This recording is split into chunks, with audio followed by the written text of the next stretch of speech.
समताच्या 2000 कोटी रुपयांच्या व्यवसायामध्ये समताचे जे काही ठेवीदार आहेत त्या ठेवीदारांच्या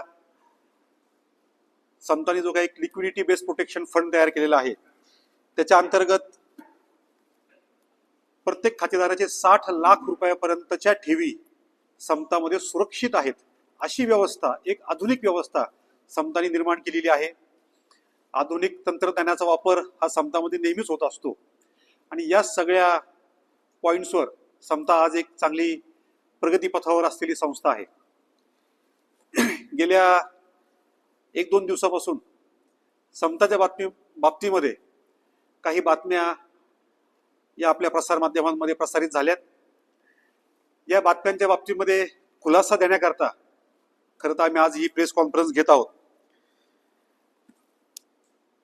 सध्या महाराष्ट्रात तर भारतामध्ये चर्चित असलेला विषय हा कॅप्टन खरातचा.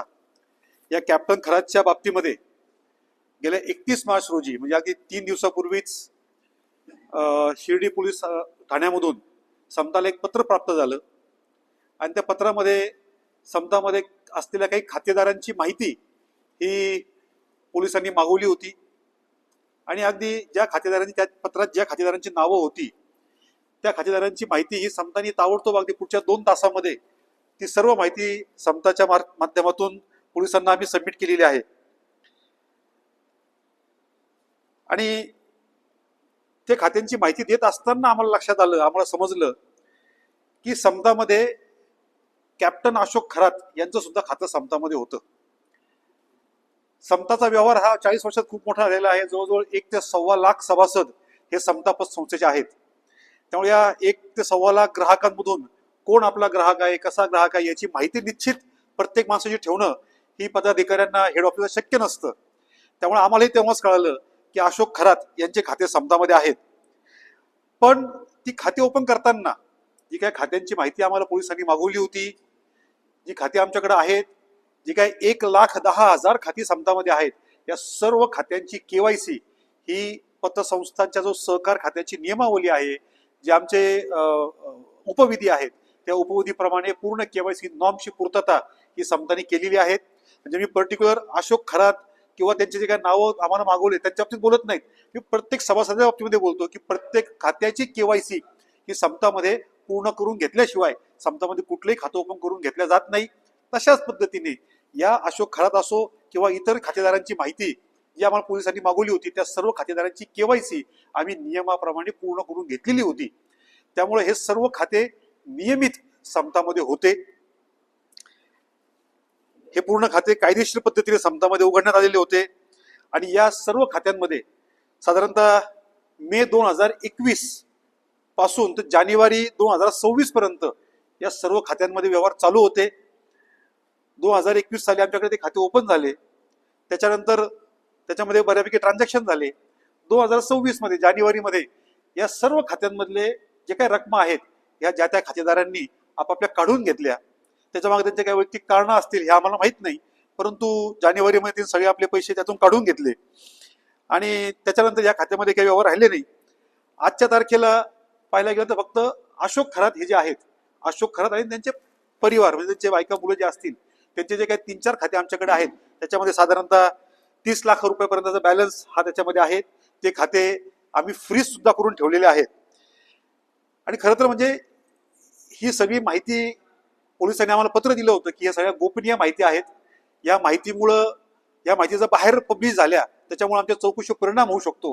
त्यामुळे तुम्ही कुठल्याही स्वरूपाची जास्त माहिती ही तुम्ही बाहेर कोणालाही देऊ नका. त्यामुळे मागच्या 2 दिवसापासून कोणालाही काही माहिती दिली नव्हती, परंतु आज ज्यावेळेस जास्तच मीडियामध्ये विषय यायला लागला म्हणून आम्ही आमच्या खातेदारांना त्रास होऊ नये. कारण काय असतं की कुठल्याही एका आर्थिक संस्थेवर जर काही आरोप झाले तर ती एक आर्थिक संस्था अडचणीत येत नाही. त्या आर्थिक संस्थेमधील जे काही 1 ते सव्वा लाख ग्राहक असतात हे सर्व ग्राहक अडचणीमध्ये येतात. त्यामुळे आम्हाला आज ही प्रेस कॉन्फरन्स घेणं आम्हाला गरजेचं वाटलं. समताच्या बाबतीत खुलासा करणं गरजेचं वाटलं, परंतु कुठलीही जास्त अधिक गोपनीय माहिती तपासाला त्रास होईल अशी कुठलीही गोपनीय माहिती आम्ही न सांगता ठराविक पद्धतीने आमचा खुलासा आम्ही आजच्या या प्रेस कॉन्फरन्समध्ये करत आहोत.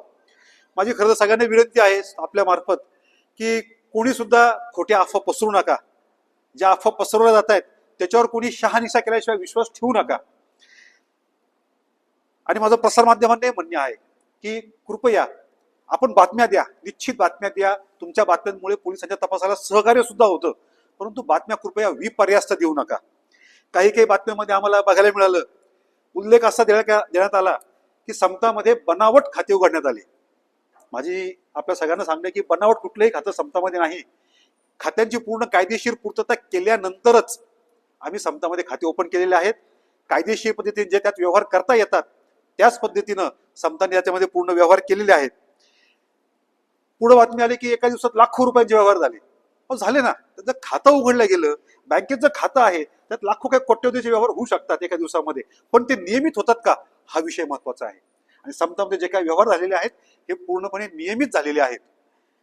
काही ठिकाणी बातम्या आल्या की SITने चेअरमन साहेब आणि आमचे सर व्यवस्थापक यांची SITने चौकशी केली. कुठलीही चौकशी वगैरे केलेली नाही. आम्हाला पोलिसांकडून पत्र आलं आणि त्या पत्राच्या मागणीप्रमाणे जे काही कागदपत्र आवश्यक होते पोलिसांना, ती सर्व कागदपत्रांची पूर्तता करून देण्यात आलेली आहेत. माझी या निमित्ताने आपण सर्वांना तीच विनंती आहे की समता पत्र संस्थेने 40 वर्षामध्ये विश्वास आणि सुरक्षितता या ब्रीद वाक्यानुसार जे काही आतापर्यंत ग्राहकांचे व्यवहार केलेले आहेत, ठेवीदारांचे व्यवहार जपलेले आहेत, असेच व्यवहार इथून पुढे सुद्धा पारदर्शी पद्धतीपणे कायदेशीर प्रमाणे सहकार खात्याने घालून दिलेल्या उपविधीप्रमाणे सहकार खात्याच्या कायदेशीर बंधनाप्रमाणे समतामध्ये व्यवहार होतात. तसेच व्यवहार इथून पुढे सुद्धा होत राहतील. त्यामुळे खातेदारावर जर कोणी आलेला असेल, पण खातेदार समक्ष असेल, त्याची सही जर पडताळणी आम्ही करत असेल, खातेदाराकडून शहानिशा सही होत असेल, तर त्या खात्यामध्ये आम्ही निश्चित व्यवहार करू शकतो. त्याच पद्धतीने नियमाप्रमाणे आम्ही पूर्णपणे हे व्यवहार केलेले आहेत. त्याला वारस, तोही प्रश्न सरांचा होता की त्याला वारस म्हणून खरा त्यांचेच नावं सगळ्या खातेदारांना होते, तर त्यात बेकायदेशीर असं काही नाहीये. एक माणूस किती सुद्धा खातेदारांना वारस म्हणून राहू शकतो. त्याच्यामुळे त्यांनी वारस राहिलेले आहे, त्यांनी त्याची मागणी केली, त्याला खातेदारांनी संमती दिली, त्याच्यामुळे वारस म्हणून त्यांचं नाव आम्ही त्या ठिकाणी ठेवलेलं आहे. त्या सर्व खातेदारांची KYC ही पूर्णपणे केलेली होती. याच्यातले बरेचसे खाते जे आहेत, 2021 मध्ये खाते ओपन झालेले आहेत. आणि आपल्याला माहिती असेल की 2021 मध्ये आपल्याकडे कोरोना होता. त्या कोरोना काळामध्ये हे सर्व खाते ओपन झालेले आहेत आणि त्यावेळेस सर्व ट्रान्झॅक्शन हे ऑनलाईन चालायचे, KYC सुद्धा ऑनलाईन चालायची. पण ती KYC आम्ही डिजिटली फेच करून घेतलेली आहे. ती KYC खरोखर आहे की नाही, की त्याच माणसाची आहे का, त्यांचा व्हिडिओ KYC आम्ही करून घेतलेला आहे. अशा KYCच्या सर्व निकषांची पूर्तता आम्ही त्यावेळेस पूर्ण करून घेतलेली आहे. त्यामुळे कुठेही बनावट खाते आहे असा कुठेही प्रकार समतामध्ये नाही. हे सगळे खातेदार त्या ठिकाणी आलेले नव्हते. काहींचे आम्ही व्हिडिओवरून KYC करून क्लिअर केलं, कारण त्यावेळेस तसं सिस्टीम चालू होती. आता सुद्धा समता पत संस्थेचं अत्याधुनिकरण जे पद्धत आहे त्यानुसार आम्हाला खातेदार हा समक्ष ओपन करण्याकरता आलाच पाहिजे संस्थेमध्ये, याची आवश्यकता नाही. आपण कुठल्याही प्रायव्हेट बँकेमध्ये जरी गेलात तरी आता खातं ओपन करण्याकरता आपल्याला समक्ष बँकेत जावं लागत नाही. आपण ऑनलाईन पद्धतीने खातं ओपन करून घेऊ शकतो, subject to condition KYC clear असेल तर. सर, हे 60 कोटीचा विषय नाही. समता पत संस्थेमध्ये प्रत्येक वर्षी हजारो कोटी रुपयांचे व्यवहार होतात. त्यामुळे त्यातला 60 कोटी हा विषय जो आहे तो समताच्या हिशोबाने काय फार मोठ्या अशातला भाग नाही. ट्रान्झॅक्शन नियमित होत आहेत का हे आम्ही चेक करत असतो. आमच्याकडे सेपरेट ऑडिट कंट्रोल रूम आहेत, त्याच्यामध्ये कुठेही जर अनियमित ट्रान्झॅक्शन झालं तर आमच्याकडे लगेच ते मार्क सेन्सर होतात. त्यामुळं कुठेही अनियमित ट्रान्झॅक्शन या सगळ्या प्रोसेसमध्ये कुठेही झाले नाही. सगळे ट्रान्झॅक्शन नियमित पद्धतीने झालेले आहेत.